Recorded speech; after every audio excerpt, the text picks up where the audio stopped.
Well, first, let me address the basketball issue of it. It's a good pickup. Obviously, he's going to play the Dwight Howard role. Obviously, Joel Embiid has to be load managed. So when Embiid's out, they got a guy that can go in there and get you 15 and 12 on a nightly basis in Andre Drummond. So for a backup center for the veteran minimum, this is a good pickup, all right, basketball-wise. As far as their attitudes, it's not going to be an issue. There's no way I think this is an issue. First of all, I would imagine they ran this by Joel Embiid. Secondly, when you look at the NBA, when you go at a guy and you trash talk a guy to the media or even on social media, that means you think he's worthy of your time.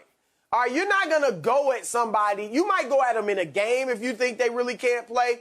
But all the other stuff, you don't have to be bothered with somebody who's way beneath your level. So Embiid knows Drummond's pretty good. He's not as good as me, but he's a pretty good player. All right, and we've seen this before. Aren't Kevin Durant and Draymond Green playing together on Team USA? We know about their history.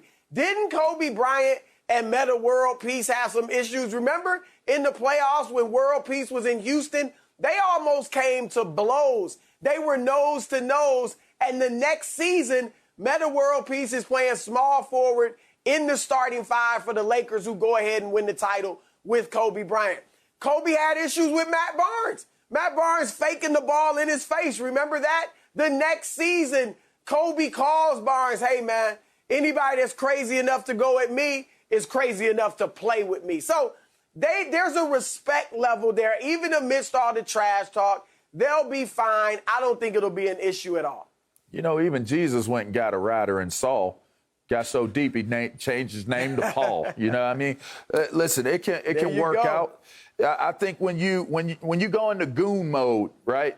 And that's what this is. When goons are goons, you respect that. I love having you as a teammate. I hate having you as an opponent. I can recall Warren Sapp used to skip through stretching lines when I was playing. And I remember saying during the week, if Warren Sapp comes through our stretching line, I'm going to go at him. I don't care if I lose. I don't care what happens. You're not going to skip through and disrespect our stretching line. So it became this whole big thing. Warren said what he said. Say he was going, you know, I've dealt with people much bigger than him. Became a thing. If me and Warren Sapp ever played on the same team, I would be the happiest dude in the world having that guy on our defensive front. There would not be us in the locker room talking about, hey, bruh, I remember when you hit me up on Twitter and was like, I got real estate in your head, player. Like, it's not going to go down that way. Guys respect one another when you don't. Like, if a dude would have been like, I'm in your head, player, and he's like, oh, no, he's in my head. Like, I don't want him. Like, we ain't good. Like, I'm not good with this dude. He's a fake tough guy. He's soft.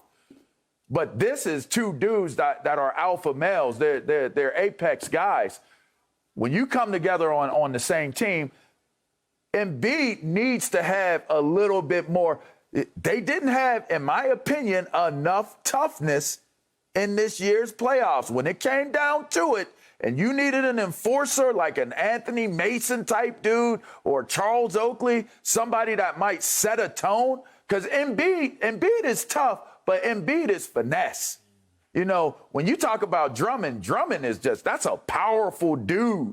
So you bring that into your building.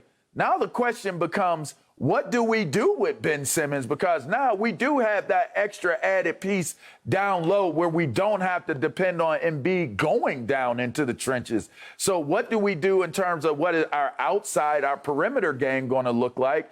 I think he's a better addition and a better fit for this 76ers team than even Dwight Howard was coming into the situation this past year. Wow. I'm stunned that you guys are this high on Andre Drummond. I want to turn back the clock to Game 6, Lakers-Suns in the playoffs. Do you guys remember what Drummond did? Do you remember what he did? He was watching. Did not play coach's decision, okay? Andre Drummond has had a nice career. Daryl Morey loves to shop in the bargain basement bin. Sure, I will take a former All-Star at the veterans minimum. Bin. I mean, that's where Andre Drummond was. Nobody wants this guy. I mean, a good player, former All-Star, 15 and 12, like you said. But the reality is, this is misdirection, Chris. Chris, this is taking everybody's shying away from the real story in Philadelphia. What the hell is going on with Ben Simmons? Because that's all that anybody cares about. The draft comes and goes. No trade for Ben Simmons. Free agency, we're what, 3 days in? Crickets on the Ben Simmons front. Chris, LaVar, both of you know you cannot play Ben Simmons and Andre Drummond on the court at the same time. Two non-shooters. Drummond's barely even a rim roller at this point. Like, I don't know what's going on in Philadelphia, and the Ben Simmons stuff is extremely troubling. The question was, how will this play out? Frankly, Embiid and Drummond will dap each other up, have fun in practice, go at it. Doesn't really matter. What matters is what's going to happen with Ben Simmons. And Daryl Morey's facing it right now because we're all watching in Portland when Damian Lillard basically put down an edict.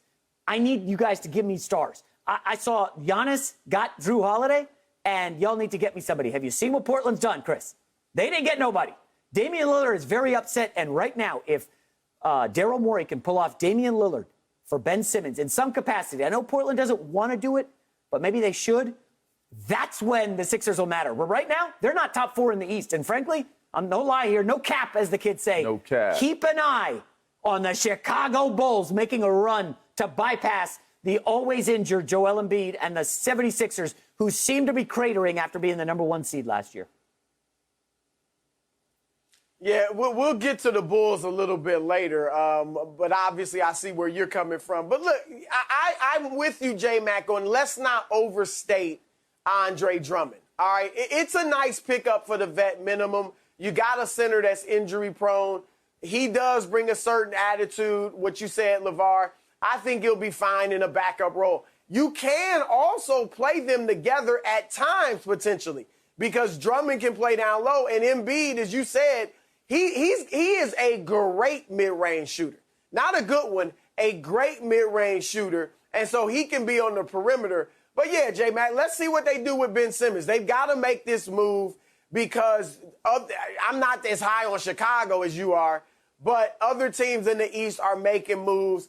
Miami, I do think at this point, has surpassed Philadelphia. Mm-hmm. So we're going to have to see what they do with Ben Simmons. They're trying, and there are people around the league who'll tell you they're going to move him. What they need is Damian Lillard to go ahead to Portland and say, "Go send me to Philly."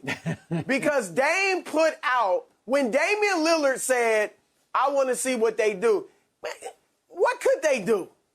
I'm not surprised they didn't do anything. They couldn't do anything. There was no major move out there for the Portland Trail Blazers to make. So I think Dame knew that. So you were basically saying, you got to go do something that you're incapable of doing if you want to keep me. So he obviously doesn't want to be the bad guy. I think he may give him a year. But if Dame Lillard or Bradley Beal needs to say to their management, send me to Philadelphia or Golden State, but send me to a contender, and I think the best spot is Philly because you can play with Joel Embiid. Wait, LaVar, did I just hear Chris right? Did he just say that what can Portland do? Bro, the Lakers just flipped Kuzma, KCP, and a bunch of spare parts for an awesome team that is the favorite now in the West. Nobody else wanted Russell Westbrook, and 4 guys who can shoot over 40% Nobody wanted Westbrook with that contract. Stop it. People aren't going to Portland. Nobody wanted Russell Westbrook. Hold on, real quick. People underestimate this about LeBron. You make a good point. Everybody wants to come to L.A. Yeah, we got the high taxes out here, but we also have the beaches in Hollywood. I'm just going to put this out there. LeBron is an unbelievable recruiter. And you guys blasted me for me ripping Kawhi. Hey, I haven't heard Kawhi make any moves. I haven't heard Damian Lillard recruit anybody. For all the talk about Draymond Green working on guys on the U.S. Olympic team, Golden State didn't get nobody. So we need to give LeBron a little bit more props for him recruiting Carmelo and Kendrick Nunn and Ellington and all these guys. Malik Monk, they got a good roster, Chris. The Lakers have a good roster because of LeBron. Where's Joel Embiid on the recruiting front, huh? What's he doing out there? These star players, Chris, have to step up. LeBron's a great recruiter, but recruiting isn't necessarily part of the game. He wants to do it, that's fine, go out and do it. But, you know, if you don't want to do it, don't do it if you're a player. I'm not going to rip these guys because they don't go out there and recruit guys to play with them. You know, but if LeBron is great at doing it. He does a good job. But I'm not going to rip some of these guys if that's not what they're about. Go play with what you got. And lose. And lose. Thank you for watching. You can subscribe here to get the latest from the show, and be sure to check out more of the best clips from Undisputed, or go watch a few other segments from our other shows on FS1.